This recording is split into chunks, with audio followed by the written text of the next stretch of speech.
Tonight? Step one. We're gonna go back to step one.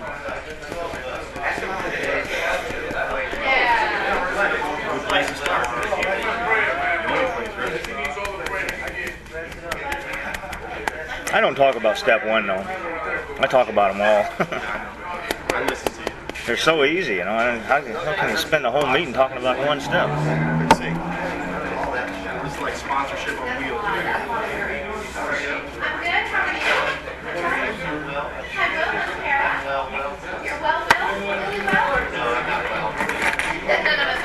Oh boy.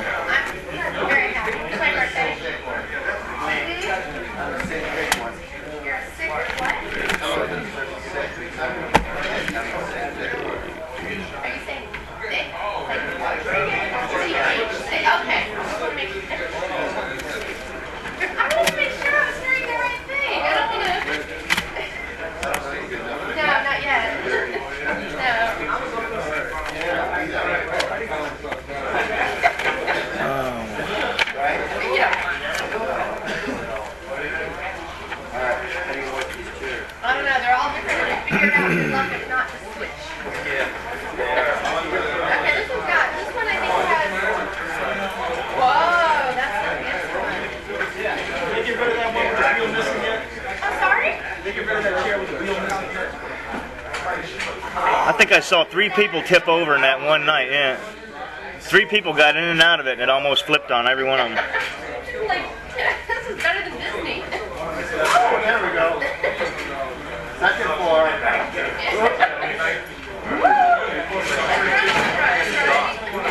Yes, it's on. That's dangerous. Oh, you got one. I'm happy it's my birthday. Happy birthday. That big number is changing the first one. Yeah, me too. Today. I'm sober.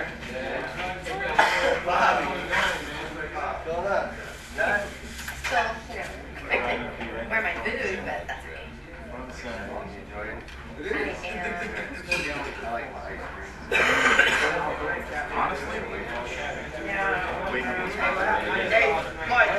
Sponsor that had wasn't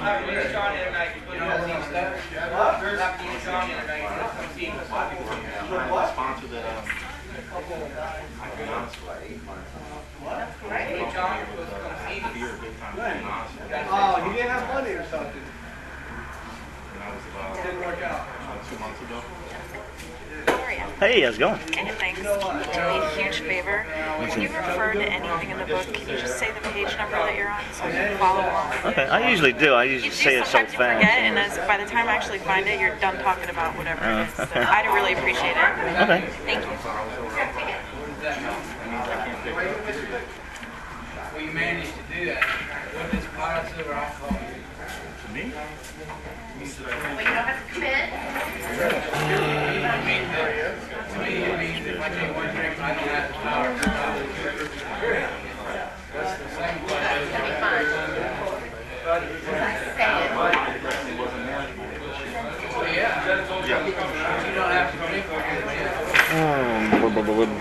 Well, I lay in the It's all hospital. lined I out. never had to drink a good deal. I mean, Without action. well, that's the manual by me. I don't. It's pretty simple.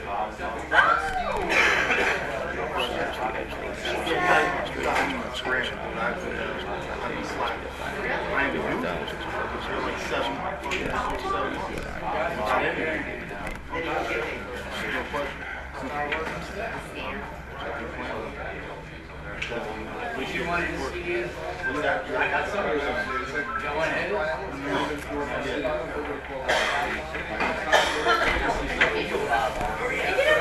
lot of work.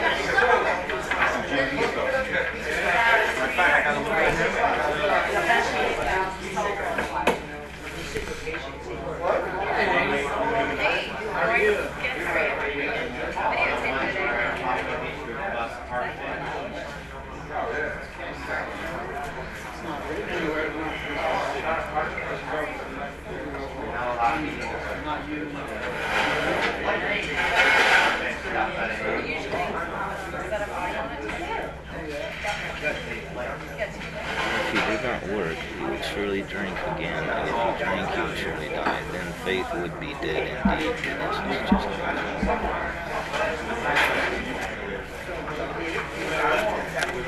Bill, step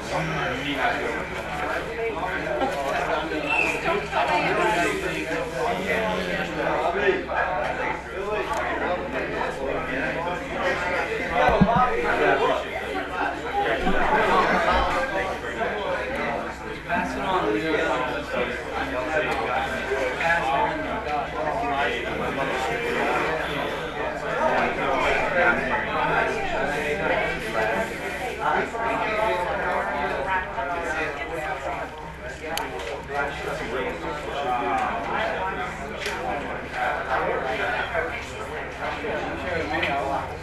Make sure I don't have anything on.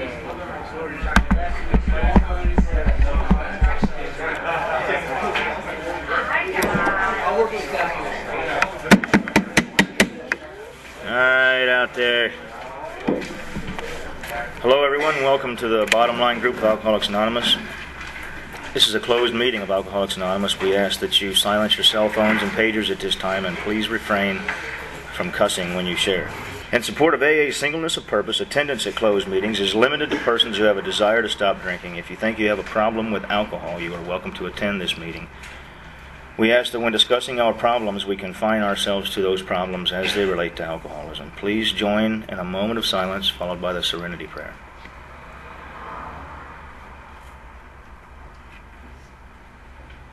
God, grant me the serenity to accept the things I cannot change, the courage to change the things I can, and the wisdom to know the difference. I'm an alcoholic and a member of this group. My name's Doug. My sobriety date is August 17th of 1990. Is there anyone here for their first AA meeting ever, or just so that we may welcome you, anyone visiting from out of town, coming back, or visiting the Bottom Line Group for the first time? Anybody? My name's Bobby. I'm an alcoholic. Hey, Bob.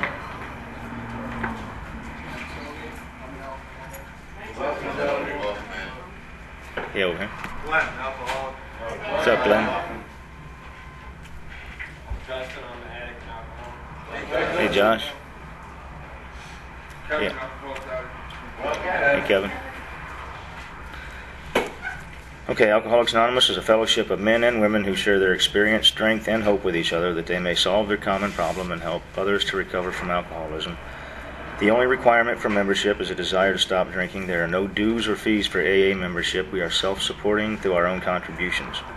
AA is not allied with any sect, denomination, politics, organization, or institution, does not wish to engage in any controversy, neither endorses nor opposes any causes. Our primary purpose is to stay sober and to help other alcoholics to achieve sobriety. When I'm doing step one, I'm going to try to explain how all the steps, are sort of related to one another. None of them are individual things that that I see or I perceive as something as an individual part. I see them all as like one big step with 12 parts from now on. It gets easier and easier the longer you've been sober and the more you know about the steps and what it is that they're supposed to do for you.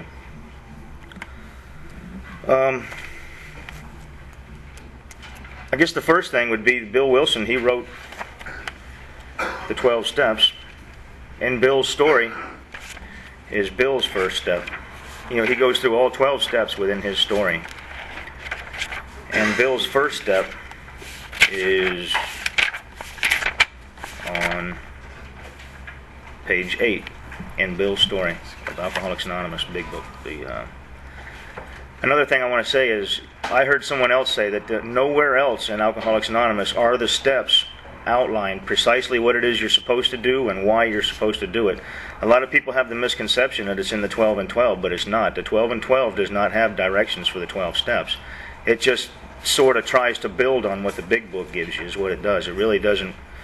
It just maybe backs it up, shores it up, or supports it, but it doesn't tell you exactly what to do. Like when you're reading the 4th step in the 12 and 12, it doesn't give you anywhere near the detailed direction that the Big Book does. So if you haven't done the steps yet and no one said it to you yet, which I got a feeling there's a lot of halfway house people here. just a gut feeling. But that's how it was when I got sober too. I got sober at the 12-step house in 1990-91, and man, we would pack that place. I mean, 100 people, and 90 of them were from the halfway houses, you know. 3 or 4 of them, St. Francis, House of Hope, Bob's Place, whatever it was. Man, it must have been 7 or 8 of them down there. But Bill's first step is on page 8 in Bill's story, in the front of the big book here. And it starts about the first full paragraph, you know, I don't know, about 15 lines down.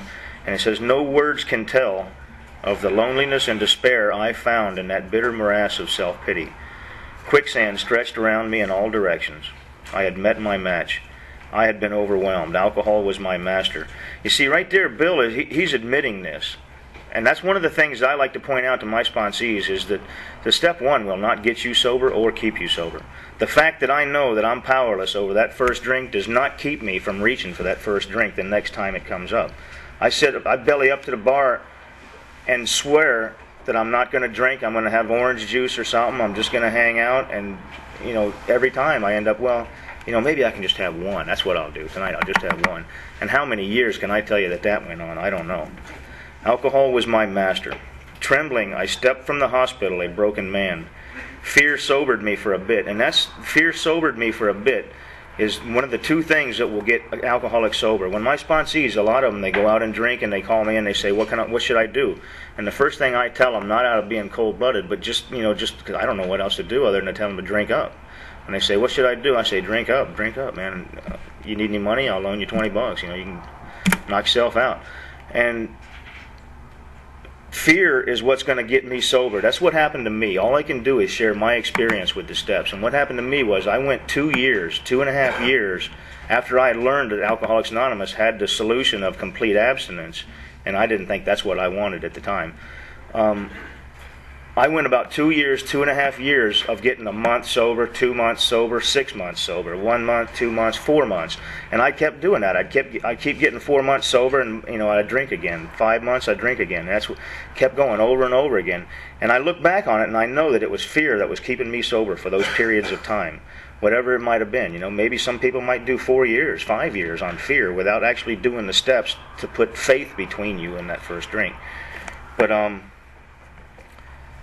here he says, fear sobered me for a bit. I don't know what a bit is, but for me it was various periods of time. And I heard somebody say in Alcoholics Anonymous that there's 2 things that will get you sober, and one of them is fear, and one of them is faith in God. Fear will eventually go away. It will eventually subside or be overcame by the fear that makes you drink. One's a little higher than the other. When the fear of drinking comes down and the fear that makes you drink comes up, you drink. Back to Bill's story here. Then came the insidious insanity of that first drink, and on Armistice Day 1934 I was off again. Everyone became resigned to the certainty that I would have to be shut up somewhere, or would stumble along to a miserable end. How dark it is before the dawn. In reality, that was the beginning of my last debauch. I was soon to be catapulted into what I like to call the 4th dimension of existence. I was to know happiness, peace, and usefulness, and a way of life that is incredibly more wonderful as time passes. So that is what I have written down, that paragraph and a half of Bill's first step. And once again, within Bill's story here, he goes through all 12 steps within here. And some of them are just like a sentence, and that's the step, which is pretty much what it is. And when you get to the steps in the big book, like step 6 is only like a 1.5 sentences or something. It's not much. But step 1 is a simple step, and I don't know why anybody would tell you that it's the only step you need to work 100%. I've been trying to get people to explain that to me for years, and not one of the people that I've ever heard say that will give me an answer that I believe is credible, or that makes it sound that. All I can come up with is it's one of those things that people repeat in meetings, and I'm guilty as anybody else, because I did it for years before I knew what the hell I was talking about. I would come up into meetings, and I'd hear somebody say, 90 meetings, 90 days. So I'd go to 5 other meetings, and I'd go, 90 meetings in 90 days. And then I'd hear somebody say, don't drink, go to meetings. And I'd go to 5 or 6 other meetings, go, don't drink, go to meetings. And it's the only step you need to work 100% is when you hear somebody say that, walk up to them and ask them what the hell they mean by that. I mean, why? Why would it be the only step you need to work 100%? Why wouldn't he say something? Why don't you work all the steps 100% or as good as you can, you know? It's progress, not perfection. But I just wanted to throw that under the bus because I never liked that. And one day when I heard somebody else throw it under the bus, I said, hey, I can do that too. I never did like that. But once again, knowledge, this is how it goes. Knowledge of your condition will not keep you sober. The knowledge that I'm powerless over that first drink is the first step will not keep me sober. That's why there's 11 more steps. But it is absolutely imperative that you get to this point. If you're not to this point, if you've got a reservation that someday you'll be able to go back to when it was fun, the good old days when I could moderate and it was fun and I was having a great time, if you have that thought in the back of your head, then there's a good chance you don't have step 1. More about alcoholism on page 30. It's read in a lot of meetings, and I've heard it read for years before I actually stopped and said, oh, that's what it says. This is the first step in recovery. It says quite clearly right there. It doesn't really, and when you're going through the big book, it doesn't actually give you a little line that says, this is the page that step 4 is on. You got to use your brain, because I read through this stuff before, and I saw it said step this, step that, and not for 1 minute did I think, hey, that's where step 6 is, right where it says step 6, I needed somebody to slow me down and said, here's where step 6 is, right where it says step 6. Because I didn't know that. I mean, I can't tell you how many years it took me before. The truth of the matter was, I don't think there were many people who did know it when I got sober, because I'd be in rooms full of people who were just like me. We had no idea. We were going around repeating stuff that we heard in meetings, we just didn't understand it. I didn't know that there was places you could go, like, I don't know, big book seminars or actual big book meetings with people who had a lot of time, or what do they call those things when you go on these little retreats or whatever? I don't know. There's some kind of things where they go to these step things. I don't know. I've never been to one of those. I just followed a lot of people around who were doing the steps over the years that I thought had something that I wanted, But the first step, the way I understand it, is written on page 30, right in the middle of the page of More About Alcoholism in chapter 3. We learned that we had to fully concede to our innermost selves that we were alcoholics. This is the first step in recovery. The delusion that we are like other people, or presently may be, has to be smashed. And pretty much what that just says is, just acknowledging the fact that I'm powerless over that first drink. Never again for the rest of my life can I have just one drink. It leads to a second and a third and a fourth, and that's all there is to it. One drink is where God is going to come in my life. That's the only drink that I have to worry about, is that first one. Because if you don't have the first one, then the second and the third. When I first came in, I remember the thought in my head, you mean I got to do the rest of my life without any alcohol or any dope or nothing? I just got it. I said, it was almost too much to handle. So it was easier for me to accept the fact that the only thing I had to worry about was that first one. If you never take the first one, then all the others never come.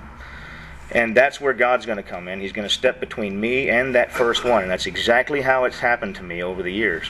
Every time that someone has put something down in front of me, whatever it was, whether it was Jack Daniels, Budweiser, LSD, Angel Dust, anything that I loved that I was doing out there, when somebody put it down in front of me, somehow I made the decision to say no. It was almost like, where'd that come from, It was like some sort of voice in the back of my head, like Magnum P.I. used to talk about.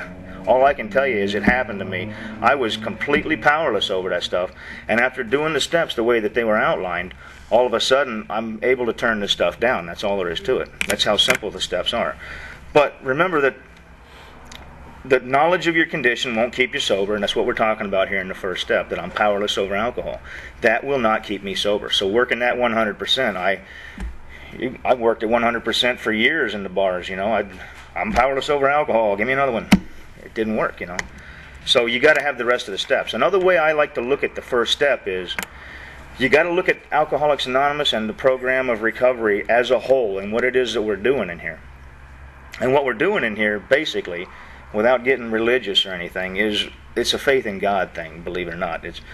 It's all about one person who's achieved a level of faith in God that he's going to take care of everything, and not just alcohol. Because after the first step, there's not one mention of alcohol in any of those steps or in the rest of the book.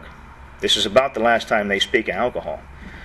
And they begin to tell you that alcohol is not the problem. In the second step most of the second step is outlined in the chapter of We Agnostics. And We Agnostics is dedicated to, as it sounds like, people who just say they don't believe in God or they don't know whether they believe in God.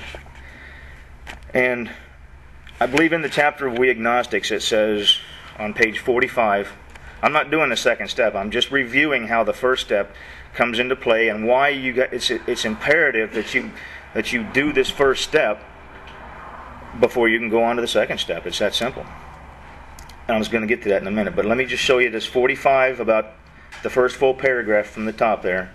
Lack of power, that was our dilemma. We had to find a power by which we could live, and it had to be a power greater than ourselves, obviously.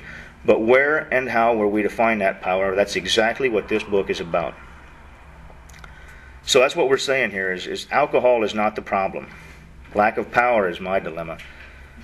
So how the first step comes into play with the second step is, I mean, I've never actually heard anybody say it the way that I've come up with it, but it sounds so, it sounds like it's right on the mark to me. It is in my life and my recovery anyway. And it goes like this. It's, there is a God and you're not it. And I reversed them because number one says, first of all, you're not it. And then the second step says there is a God, because that is the question of the second step. Do you believe in God, yes or no? It's a politically correct way of stating that because it's a real harsh question for some people, That's, for some people, I don't know, maybe somebody who's 60 years old who's been drinking for 40 years comes in here, and somebody like me sits here and says, do you believe in God, yes or no? And phew, out the door they go, up yours, I've heard that crap before, I ain't with it, How many years have they been trying to save my soul? But, that's pretty much what it boils down to. I look at it as a politically correct statement, and I've never seen that more in my life than the last few years of how politicians are able to say things without offending this side or that side, Whereas to me, I say something I don't care who it offends, when I say things. If it offends you, up yours. That's the way I feel, But I can see how politicians do that, and they have to do that because if they wouldn't have a job if they didn't. Half of them would vote for them, the other half wouldn't. But the politically correct way of saying, do you believe in God, yes or no, is came to believe in a power greater than yourself could restore you to sanity. And I look at it as there is a God, yes, because that's the question. When we get to the second step, the question is quite simply, do you believe there either is or there isn't? He either is or is not. What's your answer? And that's what it says, pretty much. So, back to where we were on page 30, and more about alcoholism. It's real quick. We learned we had to fully concede to our innermost self that we were alcoholics. This is the first step in recovery. The delusion that we were like other people or presently may be has to be smashed.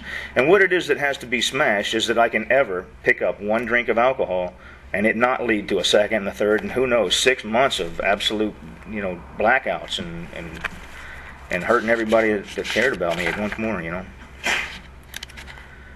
Now, what I have written down here is the definition of this fully concede to your innermost self. Because that's pretty much the core statement of that paragraph right there. Fully concede to your innermost self. What does it mean to fully concede to your innermost self that you are alcoholic? On page 33, right in the middle of the page there. Right below the part where it says, truth demonstrated again and again, once an alcoholic, always an alcoholic. Commencing to drink after a period of sobriety, we are in a short time as bad as ever. And here's where I have the definition of fully concede to your innermost self. If you are planning to stop drinking, there must be no reservation of any kind, nor any lurking notion that someday you will be immune to alcohol. So the knowledge that you can never pick up a first drink ever again without it leading to a second and a third, and who knows, the whole nightmare that it was my 5 years before I came in here. It was like 13 years of drinking, but only that last 5 was the 5 I wanted to get away from. So that's pretty much how simple it is. And the way I look at it is, the whole program of Alcoholics Anonymous is looking to get each and every one of us to a place in our life where we have, complete faith in God. And I believed in God when I came into Alcoholics Anonymous. And I guess a lot of people do. But what I didn't know was I was supposed to rely upon God for everything. I was supposed to rely upon God for, all the things that somehow I thought that I was running. Where it says in step 1 that our lives had become unmanageable.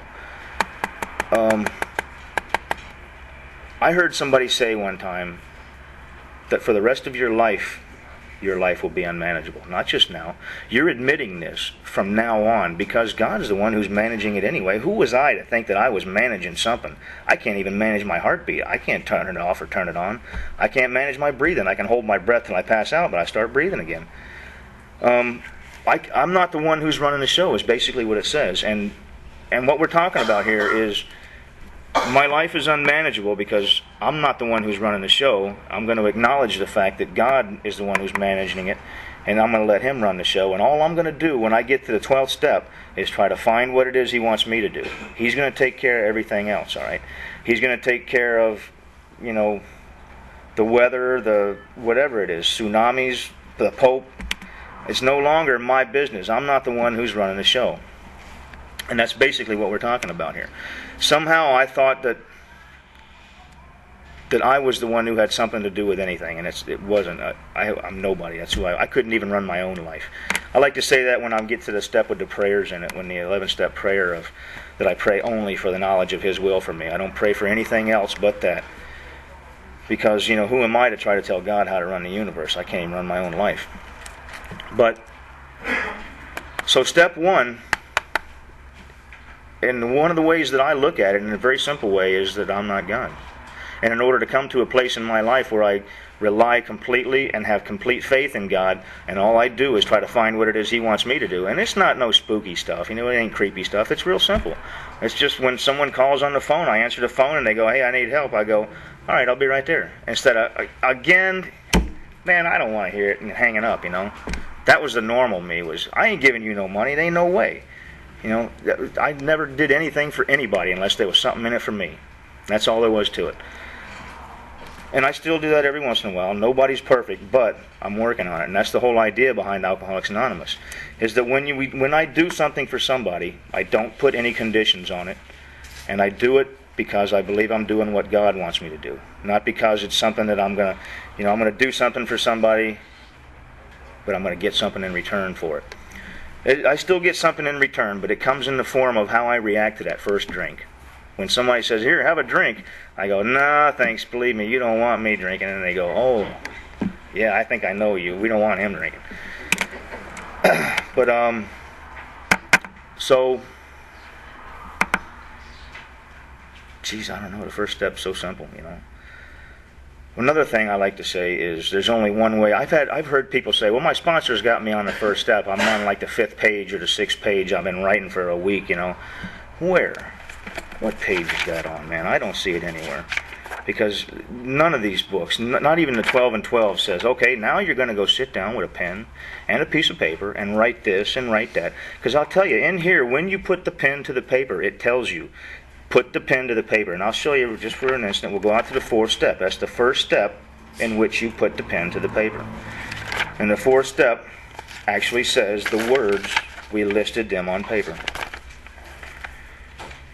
On 64, at the bottom paragraph, resentment is the number 1 offender. It destroys more alcoholics. Down about in the middle of that paragraph, it says, in dealing with resentments, we set them on paper. And that's the first time in the book that it tells you that you're going to do anything on paper. Now, that's not to say that if someone's your sponsor and they want you to write a bunch of stuff down that you don't. I'm just telling you that here's my take on that, okay? There's only one way that I understand that you can get step 1, and that's at the bar. How am I going to get step 1 from a piece of paper writing this stuff down? I mean, I might understand it, but to fully concede to my innermost self that I'm powerless over alcohol, the way that it came to me, and that's the only way I can explain it to you, the way that it came to me was through 5 years of absolute living hell, and that's all there was to it. I don't see how that could be replaced with something that I write down on a piece of paper. It doesn't make any sense.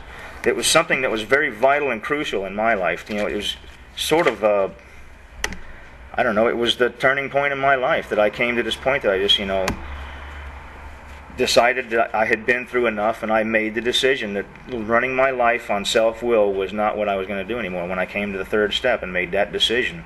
And that's all that 3rd step is. It's not anything else. There's no paperwork. It's just a decision to say, I believe in the 3rd step it says something like self... Hang on, I'll go back to it for just a minute.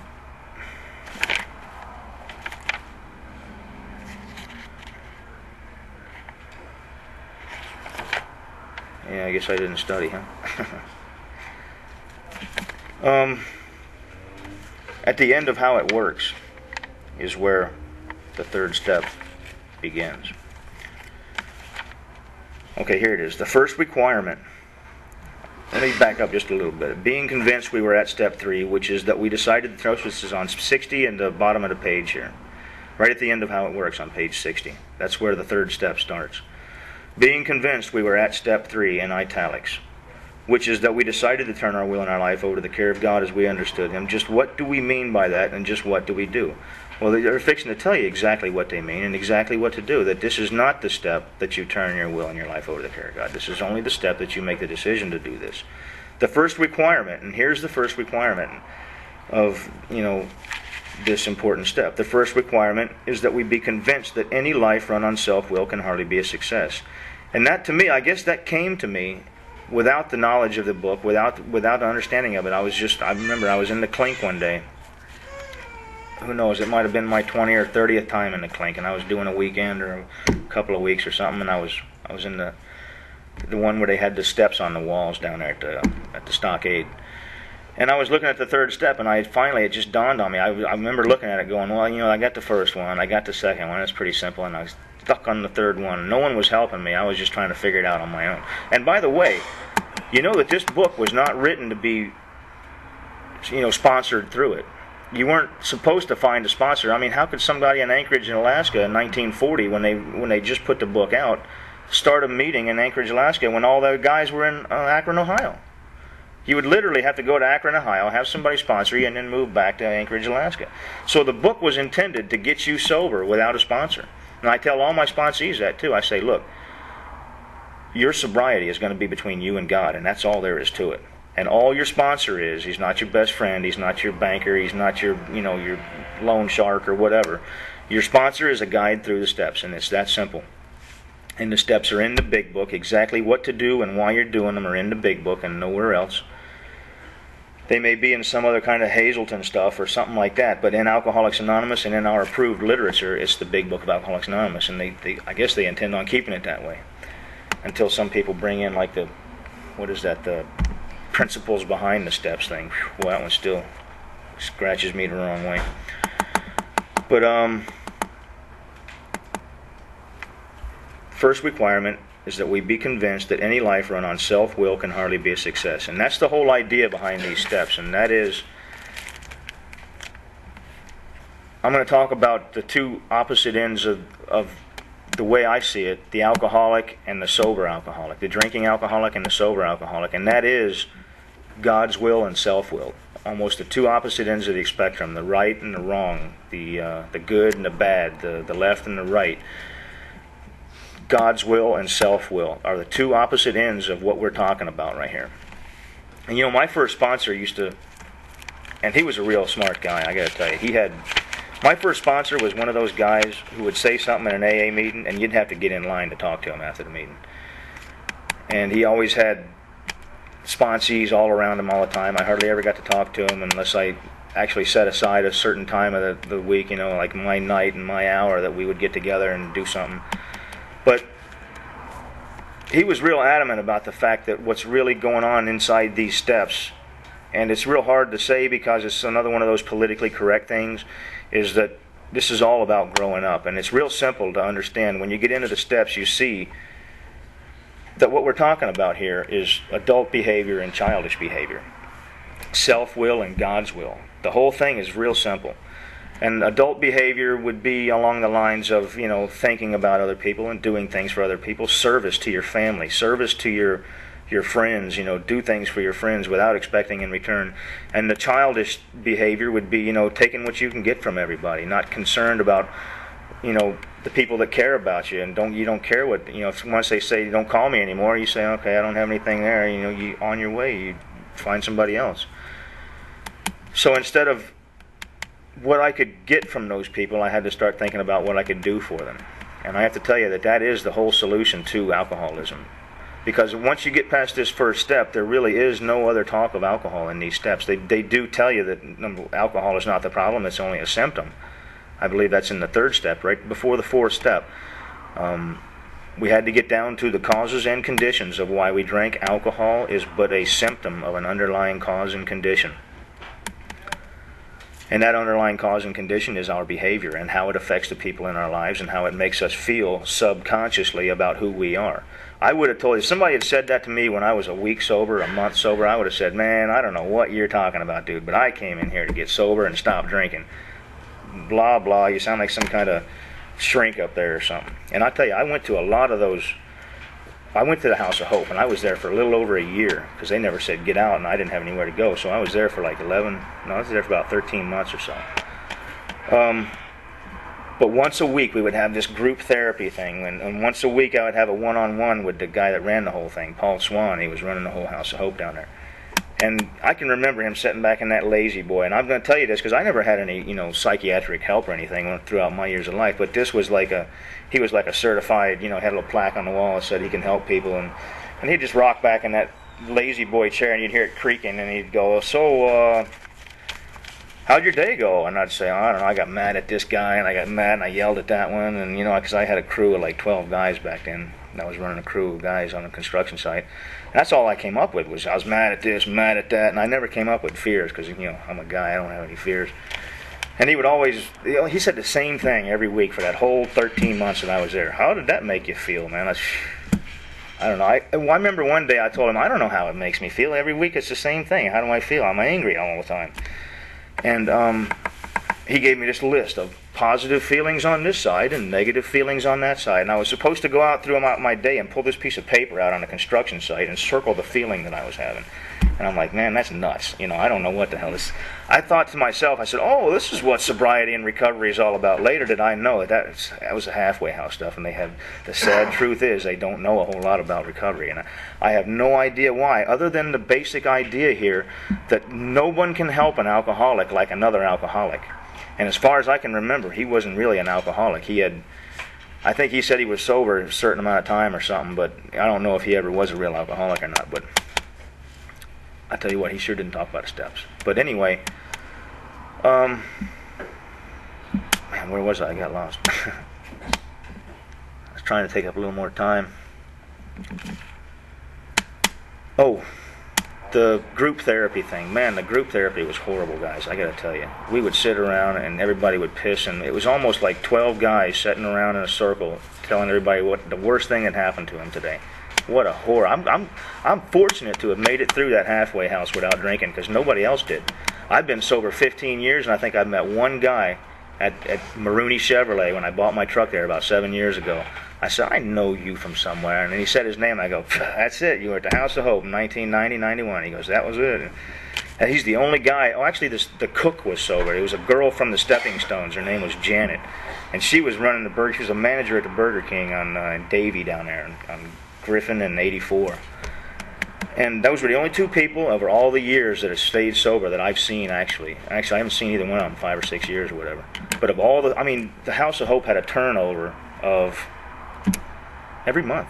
Every month, the whole place would turn over, except those 4 or 5 core guys in the three-quarter area, And the place held 115, 130 guys, depending on how bad it was, They'd put them on the floor and then bunk beds and everything.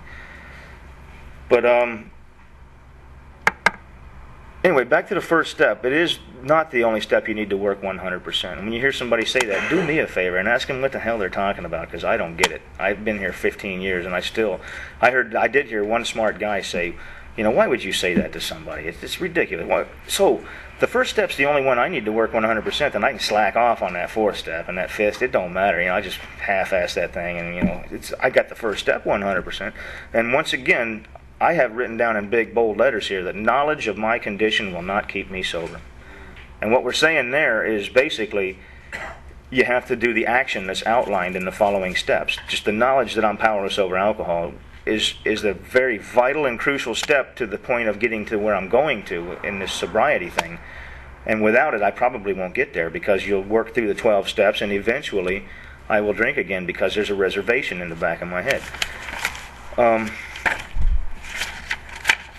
That's what I was reading there in more about alcoholism, was this fully concede to your innermost self. And what that means is if we're, I said it earlier, I'm going to read it again, number 33, page 33 in the middle. If we are planning to stop drinking, there must be no reservation of any kind, nor any lurking notion that someday we will be immune to alcohol. It doesn't say that there will be no lurking notion that I'll ever take another drink. It just says that there's no lurking notion that I'll ever be immune to the effects of that first drink, is what they're saying. But remember, the knowledge that that first drink is the one I have no control over. That first drink or any of them afterwards will not keep me sober. That's why you're going to get to the second step, and first you're going to say that there is a God, yes, and then you're going to say that, okay, in the third step you're going to acknowledge that any life run on self-will can hardly be a success, and then in the fourth step I'm going to go on to find out that my life was being run on self-will. That's pretty much the purpose. One of the several, I think 3 or 4 purposes of the fourth step. One of them is to gain an understanding of how to do the inventory every day for the rest of my life, which is real simple. There's nothing to it. Whenever I get angry about something, I know there's something wrong. I need to take care of that. And one of the other purposes of the fourth step is to understand that my life was run on self-will. And one of the reasons I can't read Bill Wilson's fourth step is because I will see the names of my family in my fourth step. I will see my mother and father and my grandparents and my brother and sister and my cousins and my bosses, my employers, my best friends, all the bridges that I burnt, everybody that I stepped on trying to get ahead, and I never got where I got was destitute. So the first step, once again, is not something that I can get from a piece of paper and a pen, or my sponsor. No sponsor can give a sponsee the first step the way I see it. The only person who can give me the first step is the bartender, and Budweiser and Jack Daniels and lysergic dithalamide or whatever it is that I was doing out there, which I did a lot of that stuff. Anyway, with that I'll open up the floor for discussion. If anybody would like to comment on the first step or share their experience and their knowledge of the first step, I'm here for knowledge so I can pass it on. Anybody? The floor is open. Hey. Yeah, I was told to keep my mouth shut early in the program, but I feel like saying something. I feel like discussing with everybody. Well, I'm Justin, I'm an addict in alcohol. Hey, Justin. And the steps is, I tend to wonder what my experience with step 1 is. We admitted we were powerless over alcohol or drugs. I know my life was unmanageable, but what's hard for me is that before alcohol and drugs, I had such severe problems, that it was, and then drugs and alcohol made it worse. So it's hard to credit all of my problems to alcohol and drugs, but what they do is amplify my problems. And I feel like I feel like I am powerless, I know that, but I had a question. How do you go about, you explain how you go about the steps and how you use your sponsor and how you do it. But my question is, if I'm not sure about the first step, I mean, would you really say go out there and have a drink, You want me to answer the question then? Yeah, Well, like I said, all I can do is give you my experience with it and the knowledge that I've had over the years. And once again, my first temporary sponsor, this is what we called him when I had him. My first temporary, elaborate more? Or? You can give me a general idea of your person. Do you have the thought in your mind that you'll go, this is how it happened to me. I came into AA for 2 years. And I remember him saying, complete abstinence, that's what we're talking about here. And I said, that's a good idea. But that's not what I'm looking for. I'm looking for the good old days when it was, for 2.5 years, I tried to bouncing in and out. I want my sobriety to be genuine, but at the same time, I don't want to go, I'm getting sober now out of fear, like you said, of ending up, being, older and looking back at my life and realizing all the pain I've gone through. I know that alcohol and drugs for me leads to a lot of pain and anguish and stuff, where places I don't want to go. And there's plenty of reasons for me personally to be sober, and not just the fact that I have a problem with alcohol and drugs, as I would say, and that I have an addictive personality, but all of my goals and all of my conquests in life and all the spiritual growth that I want to do, and my career choices, and my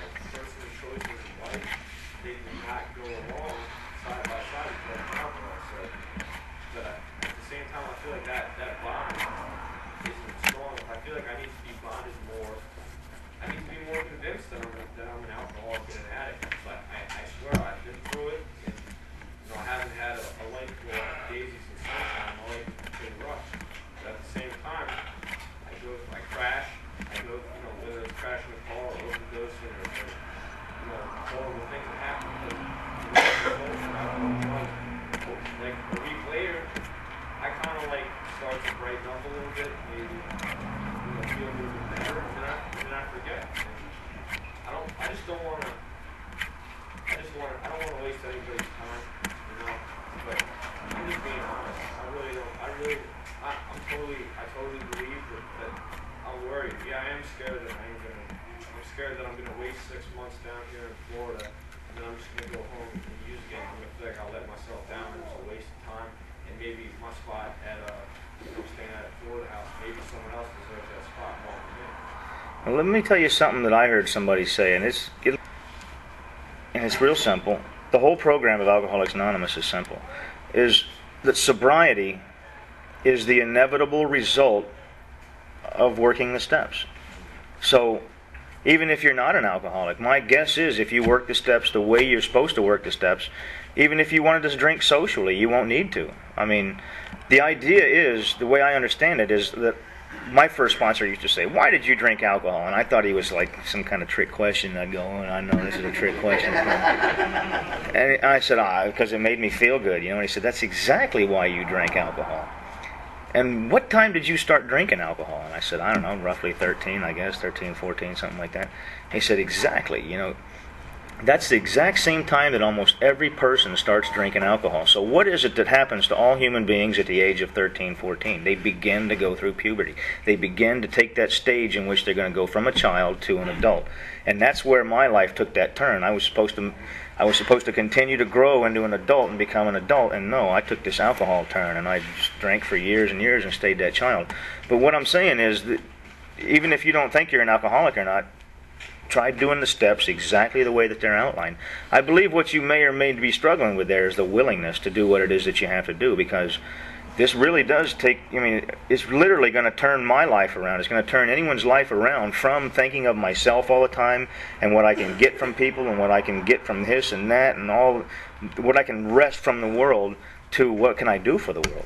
How do I serve this? How do I serve my employer? How do I serve my family, my parents, my siblings, my friends, and my AA group? How do I serve instead of how do I get? Is basically what this is all going to come down to. And in my opinion, if you ever get to that point in your life, there's a real good chance that you won't need alcohol, because that's basically what we're talking about. Is that it made me feel good. It's no hidden underlying meaning there. It was no secret answer to that. It wasn't a trick question. He was just looking for me to tell him, hey, I acknowledged I drank because it felt good. And he used to say this too. He used to say, okay, so what was so wrong with the way that you were feeling that you needed to drink alcohol to feel better? Now we're going to get you to a spot to where you're going to feel good enough that you don't need the alcohol to feel better. And that's pretty much what it boils down to. I'll give you a little hope, and that is, anyway, like I said, if you don't know you're an alcoholic, man, there's plenty of time left. Unless you go out and die tomorrow. Drink up, man. That's what I tell my sponsees, because I ain't got no other answers. Yeah, man. Mike, I'm an alcoholic. The one thing that's in the book that I love, it says, if you don't believe you're an alcoholic, try some controlled drinking. And, that's something I had to do when I first was exposed to AA. I looked at the steps and I said, all right, I'm an alcoholic, and I believed I was an alcoholic. But I was still going to school, I was able to hold a job, and I wanted to categorize myself as a functioning alcoholic, if there is such a thing. And, I didn't last long. I believed I was an alcoholic, but I didn't believe I was powerless, and my life certainly wasn't unmanageable because I was still doing things that other people did that weren't alcoholics. And, my sponsor said, try some controlled drinking. You know what I mean? I said, oh no, but it took me, waking up in the morning sick, hiding in a closet, high, drunk, it took, such a severe level of unmanageability and powerlessness for me to really, realize my condition. And until that point, I couldn't even understand step one. I believed I was an alcoholic, but that was about it. And, like you said, it's a gift. It was a gift for me to that powerlessness and unmanageability. It's something that, it took a little more using and drinking for me to realize. And, I really don't think that I know that I couldn't get it before that point, because to me things were still manageable, and I was doing all right. I was a functioning alcoholic, and all was good. But, but once I got to that point where I just, really realized that besides being an alcoholic, I cannot manage my life, and I have no power at all. And, but if I take that first drink, no matter how many years down the road, it all comes right back. There's no, maybe a little, pit stop, and then I'm going to be good. That's it. Once I drink, I'm done. Powerlessness and unmanageable. So, I mean, that's my experience with that. That's what we said. I'm an alcoholic named Bram. Hey, Bram. And my home group is Juno Sponsorship Meeting of Alcoholics Anonymous in Jupiter Beach. And just down here visiting. I'm living in Brighton now, so I was just trying to come down to it. But he's down here. But my first step was pretty simple. First time I went through the steps, I went through them with all the writing. And second time I went through them, it was pretty easy with my sponsor. He just said to me, "Have you ever gone anywhere that you wouldn't normally go while you were drinking?" And I said, "Yeah." He said, "Have you ever done anything that you wouldn't normally do while you were drinking?" And I said, "Yeah." And he said, "You ever gone anywhere? You ever done anything?" There's another question out there. So there's just 3 simple questions, and that was it. It was that simple for me. And doing it that second time really was what hit home with me. And that's how I ended up taking my sponsee through this stuff. And I went through it with him like that. And he was like, "That's it?" And he was like all excited to write. I said, "Well, it'd be enough writing when you get to your 4th step, And admitting I was powerless was pretty easy for me when I first came in. Because there was nothing that I could do that I hadn't tried to quit drinking. I tried everything that I could do to be able to still drink. I tried drinking only on the weekends. I tried drinking only on Friday night. I tried snorting it but not drinking it. I tried popping pills but not snorting it. I tried everything that I could possibly do in order to be able to keep drinking. But no matter what I did, I always ended up drinking every single day, or if not every day, until I was like, okay, I can stop now and try to sober up for a little bit. And then I always ended up going back to it. So, I knew I was powerless. And I got here out of fear too. I got here because I had fear for my life. I didn't know what I was going to do anymore. I was hopeless. I was 148 pounds. I'd sleep until 5 o'clock, stay up for, however many days. I mean, I was hopeless, man. And God gave me the gift of desperation. And I was willing to do whatever it took to get sober. And when I had that willingness, and my brother, who's a full-blown junkie, who's not using IV, looked at me and said, "Dude, you need help." I went and got help. And unfortunately, he's still out there. And it's been years now. And thank God that I had that desperation that day when he woke me up and said that I needed help. And I ended up calling somebody, and they ended up sending somebody my way to 12-step me. And he's not my best friend and my roommate, and just my best bud. You know what I mean? And that's God right there. And thank God for that first step, because if I couldn't admit that I was powerless, and I was stuck in it, and I wanted to keep on doing what I was doing, I would have kept on getting the same results, and those results, I was cursed. And those results were not good. So I'm grateful to be here for that first step, and thanks for being here. My name's Victor. I'm an alcoholic. Hey, Vic. There's a few things I want to say about powerlessness. Like, there's an experiment that I think that sums it up really good. We took this mouse, put him in a cage. He's got 2 buttons, and this is a real experiment. One button he pushes, he gets a pellet of food. The other button that he pushes gives him sexual stimulation and electric shock. The mouse pushes the sex button so many times, despite the electrical shock, that he won't ever push the food button, and he starves to death. And it just shows us that despite that using or drinking makes us feel good, despite the negative consequences, we never push the button that does the right thing for our life. That's all I have to say. Okay. Hi, my name's Will. I'm an alcoholic. I'll never want to be the way I was, and as long as I come here, I never have to be that way. But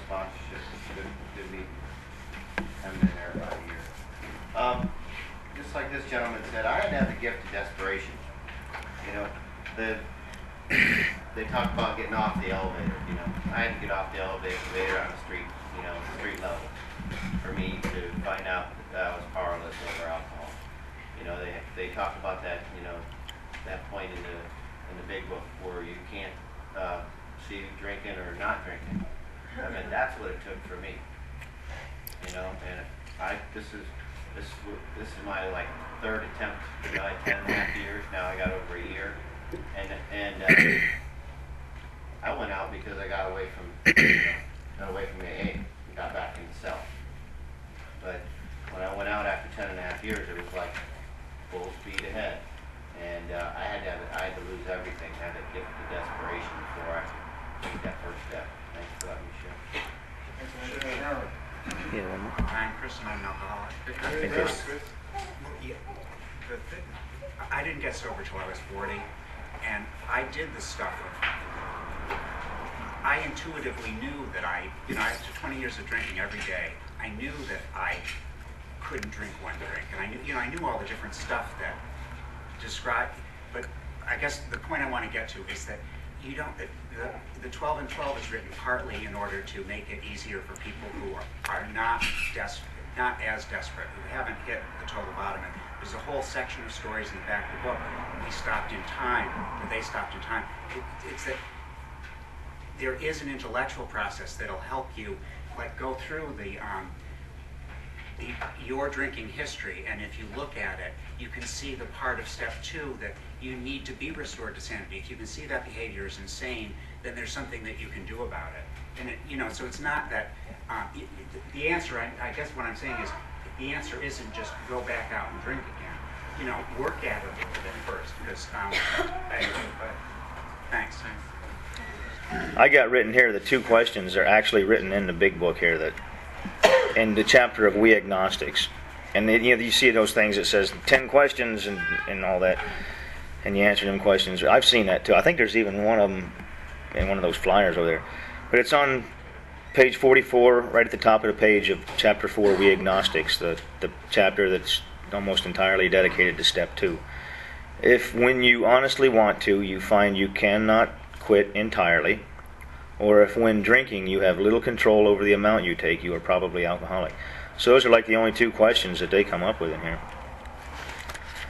But anyway, just to review real quick, the step 1 is real simple, but remember, the rest of the steps are not going to do me any good if I don't come to the point that I know that I'm not God, and that how could God be powerless over alcohol? That's that simple. For me it is, And in my opinion, that's pretty much where they're taking me to, because you have to think about the whole program of Alcoholics Anonymous is based on the fact that I'm going to have faith in God, that He's going to take care of all that stuff that used to bring on the fears. And I know I'm talking about stuff way out in the other steps, but that's the only way I can explain the first step, is that all alcoholics drink essentially out of fear. The bottom line, when you get into the 4th step, the whole shebang is all about fears. There's 4 lists in there, but every one of them is fears. Resentments, and all resentments based in fear. A fears list, and then harms done others. It's out of selfishness and dishonesty, out of fear. The reason I harmed all those people was out of fear, that I wouldn't get what I wanted out of life, that I was going to lose what I had in life. So the whole shebang boils down to fear, and the solution to fear is faith in God. And that's within the 4th step too, is the solutions that we're going to apply to these things. And I don't know, it really is simple for me today. I guess the hardest part is trying to take up a whole hour with step 1. I don't know. For me, it's real simple, though. You just, like I said, it was for me. I wanted to go back to the days when I could moderate, and then one day I actually said to myself, okay, I guess them days are gone. It's not going to happen anymore. There is no such thing as moderation for me. I am a real alcoholic. But that didn't keep me sober either. Because I remember sitting at the bar thinking, yeah, I'm a real alcoholic. You want another one? Yeah, okay.